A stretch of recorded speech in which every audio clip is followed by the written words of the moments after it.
उपवास, fast, diet या सर्व गोष्टी केल्या की शरीरात नेमकं काय होतं, त्याहीपेक्षा जास्त चुकीच्या पद्धतीने या गोष्टी केल्या की काय दुष्परिणाम होऊ शकतात हे आज समजून घेऊया.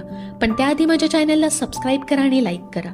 उपवास सुरू केल्यावर पहिल्या 4 ते 6 तासांमध्ये शरीर अन्नातील ग्लुकोज वापरतं. 8 ते 12 तासानंतर इन्सुलिनची पातळी कमी होते आणि लिव्हरमधील साठवलेला ग्लायकोजन वापरला जातो.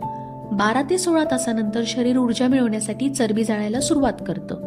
18 ते 24 तासांमध्ये ग्लायकोजन संपतं आणि केटॉन्स तयार होऊ शकतात, म्हणजेच शरीर फॅटवर चालू लागतं.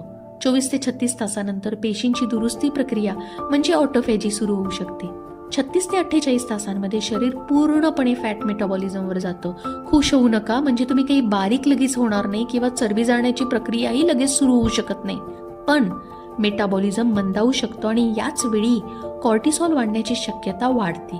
कारण चुकीच्या पद्धतीने चुकीचे उपवास केले की साखर कमी होते, चक्कर, अशक्तपणा, घाम ही लक्षणे तर दिसतातच, पण पुरेसे प्रोटीन न घेतल्यास स्नायू कमी होतात, केस गळती वाढते. महिलांमध्ये ट्रेंडिंग डाएट घेतल्यास आणि ते पण चुकीच्या पद्धतीने हार्मोनल असंतुलन, पाळी अनियमित होणे, थायरॉइड मंदावणे असे खूप सारे परिणाम दिसू शकतात. त्याबरोबर पाणी कमी घेतल्यास डिहायड्रेशन, बद्धकोष्ठता म्हणजेच कॉन्स्टिपेशन आणि किडनीवर ताण येऊ शकतो.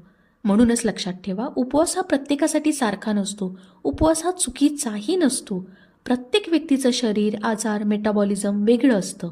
योग्य मार्गदर्शनाशिवाय दीर्घकाळ किंवा चुकीचे किंवा ट्रेंडिंग उपवास करू नका, फास्ट करू नका, डाएट सततचा बदलू नका. Be educated, be aware. Stay tuned guys.